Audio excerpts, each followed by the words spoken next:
Do you guys want to know why I drive a 2008 or 17-year-old Toyota Prius with 229,000 miles? It's not because I don't want a new vehicle. Like most people, guys, I love driving a new vehicle. It just makes you feel good. It makes you look good. But the truth is, we can't afford to drive a new vehicle. And most Americans who are driving a new vehicle really can't afford to drive a new vehicle either. So I want to read to you this snippet on AI that I found that talks about how expensive a new vehicle is. And it says vehicle ownership is indeed a significant expense, and it's often considered the second biggest expense after housing for many individuals in the US. This includes various costs such as monthly loan payments, insurance, fuel, maintenance, and depreciation. Depreciation, which is the decrease in value of the vehicle over time, is a major expense that many people do not notice. And that was me, guys. I never noticed how much my vehicle costs. I always looked at the fact, like most Americans, is that I go to work, I deserve something good, and as long as I can make the payments, then I could afford the vehicle. That was it. I never thought I would be driving a vehicle this old, 17 years old, and looks like a POS. But let me tell you something. Even though this vehicle doesn't turn heads, even though the paint is chipping, even though it looks horrible, I feel a lot better driving this vehicle. I have less stress. There's no worry. I just feel great, even though I'm not turning heads, guys. And I didn't always feel like this. I always felt like I needed to drive a new vehicle because it made me feel good. It made me feel like, I don't know, it just made me feel like something. Maybe I thought that because my vehicle was good, that maybe made me feel like I was worthy of something. And that's the reason that I think, because I always drove a new vehicle, is the reason that I am behind on retirement. I've never been able to do a spontaneous vacation like we're getting ready to do. I never had any money for anything else, because if you've ever paid a vehicle, guys, you know that that monthly payment comes around so quickly. You make the payment one month, and then the next thing you know, you're making it again. And don't even get me started on how much we paid for this vehicle and the interest rate. I'm going to share with you guys why we paid more in interest on this car than I paid for any other vehicle. So make sure you watch until the end, guys, because I'm going to share with you, and it's going to shock you and make you realize how expensive a vehicle can be, especially if you have bad credit, guys. So yeah, guys, I always traded in vehicles and always had a car payment. I can't even remember the day that I stopped paying car payments. It was the day that we finally bought this car right here that I'm sitting in right now.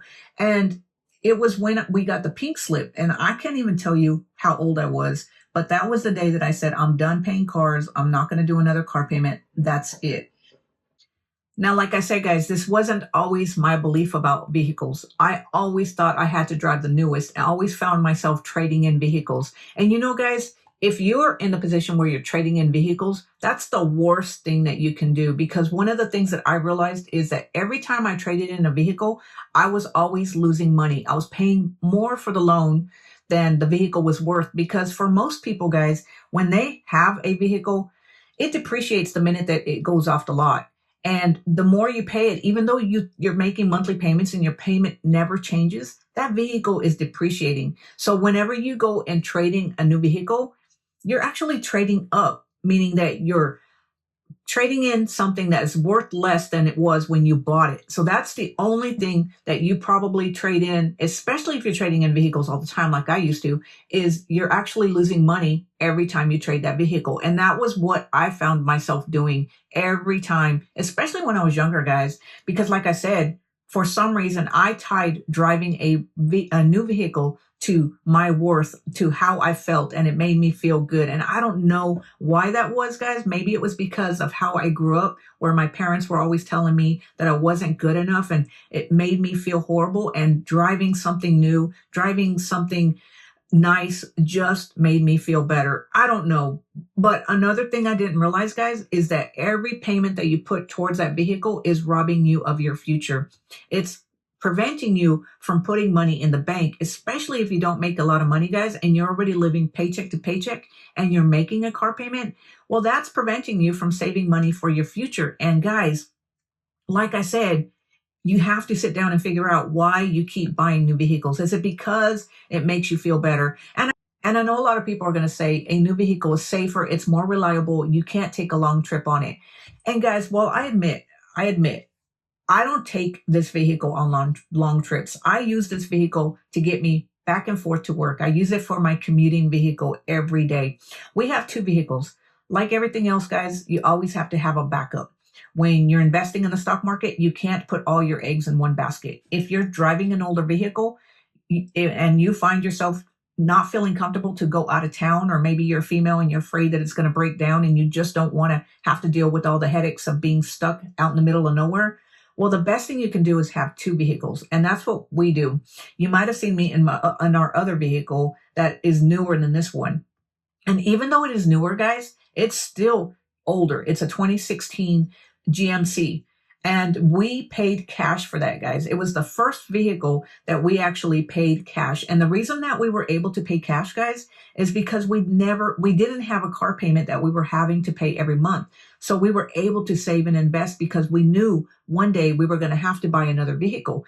Because when you start driving an older vehicle, guys, you do have more maintenance issues with it that you're going to have to eventually say, okay, is it really worth fixing this vehicle, or do I need to invest in a new vehicle? And so we put money aside because we didn't have a car payment. We were able to put money into a savings account so that when the time came and we found a deal, we had the money to actually get that vehicle, which is a lot different than the way I used to buy vehicles. Like I said, guys, I always financed vehicles. And let me just tell you, even though I don't claim to be rich, I'm not rich. It was the first time that I ever paid cash for a vehicle. Let me just tell you what a wonderful feeling that was to actually be able to buy a vehicle cash and not have to worry about the stress of payments, not have to worry about any of that. It was so nice. And to this day, I say that I never want to ever have to finance another vehicle. I don't care. I will drive something until the wheels fall off.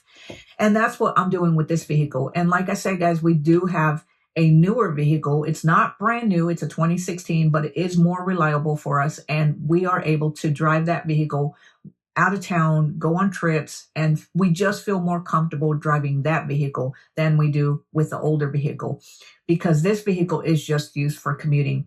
And about maintenance, guys, I know a lot of people say with an older car, you're going to have all these maintenance problems.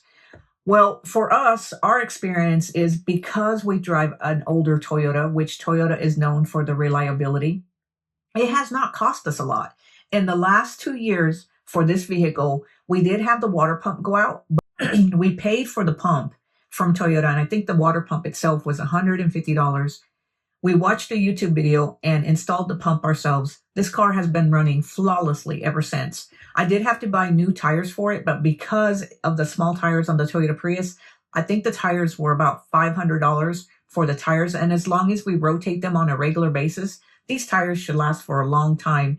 And then, of course, regularly the oil change. And then I did change out the headlights when we changed the water pump because the headlights had a tint to them or a film that made it a little bit hard to see at night. But based on maintenance, guys, when you tally up all that maintenance, we probably paid maybe a total of, let's see, 150 for the water pump, 500 for the tires, and then I think it was $50 for the actual headlights. So you're looking at about $700 in 2 years of maintenance on this vehicle. And don't even get me started on the cost of insurance, guys. When you are financing a vehicle, you have to have full coverage because the bank wants to ensure that if something happens to that car, they're going to get their money. But what they don't tell you guys is even if you have full coverage insurance, if you are upside down on that loan, just because your car gets totaled doesn't mean the bank or the insurance is going to pay for the entire vehicle. And I know this because that's what I experienced when I was younger. I was driving a Toyota Celica. I don't remember the year, but it was a new Toyota Celica, and I was financing that vehicle. But because I was upside down on that loan, when that vehicle got totaled, do you think the insurance paid it all? No, they didn't. I ended up having to pay for a vehicle that I could no longer drive. And the funny thing is that the bank wanted to continue charging me the same rate that I used to pay when I was driving that vehicle because they wanted their money. They didn't care the fact that I had to go out and buy another vehicle. I had to call the bank and rearrange or make an arrangement to pay or lower the payment on that vehicle so I could go finance another vehicle that I could actually drive to get to and from work. So banks know this, guys. They know that cars are depreciating assets, and insurance companies know this too. And so that's why even if you think you're covered, that car is going to be completely covered if something happens to it, if you don't have gap insurance, it's known as gap insurance, guys. And I didn't know this when I was growing up.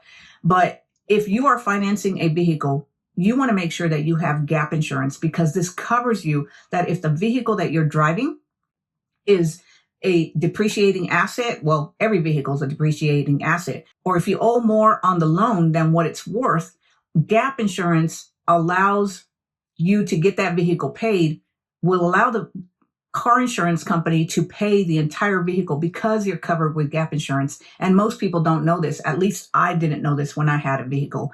But today, guys, I don't have to worry about full coverage. I have liability on this vehicle. It costs us $331 a year. And the best part is we can park it anywhere and we're not worried about somebody dinging it. We don't worry about that stuff. As with a new vehicle, we're constantly worried about people dinging it. We just don't have the headache of having to pay expensive insurance anymore.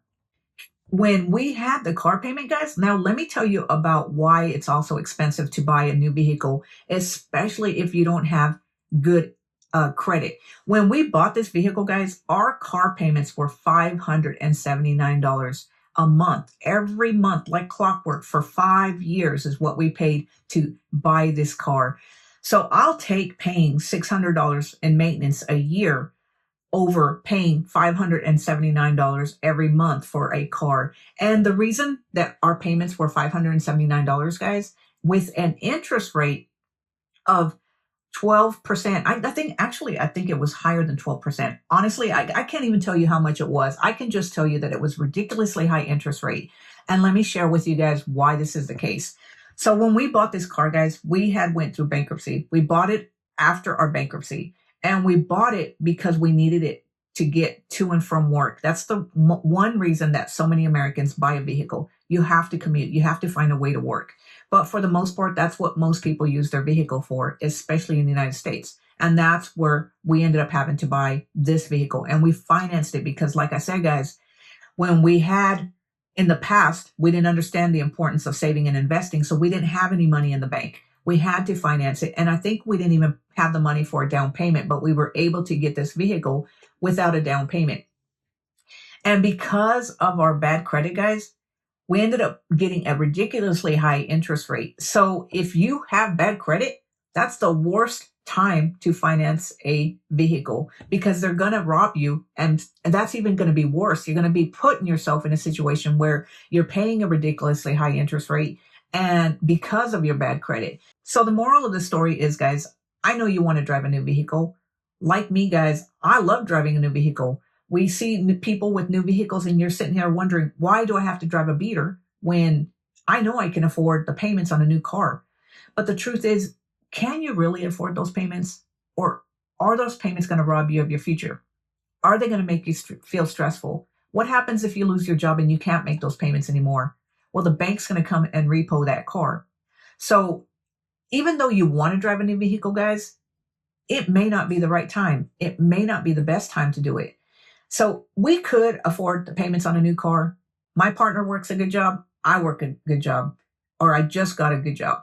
But the truth is that even though we could afford those payments, we'd rather not make a car payment. We'd rather take that money and invest it, save it, invest it, and do things that we want to do. Have a little bit of money to do a spontaneous trip and enjoy life right now without the worry of having to pay for something that we really can't afford. So guys, if you're driving a beater and people are looking at you funny, they're probably really not looking at you funny. They're probably envious of you because they know that you don't have a car payment. And even if they're not, and they are making fun of you, who cares, guys? Who cares what people think? I think the older that we get, we have to learn how to say, I don't care. I don't care what people think. I'm going to drive what makes me feel comfortable. I'm going to drive what allows me to sleep better at night. And so, guys, let me know down in the comments below, Do you drive an old beater? And if so, what kind of car do you have? And how old is it? And when was the last time that you had a car payment? Let me know in the comments below, guys. And if you enjoyed this video, give it a thumbs up. Click on that subscribe button so that you can be notified whenever I put out a new video. And until next time, guys, I'll talk to you later. Have a great day. Bye.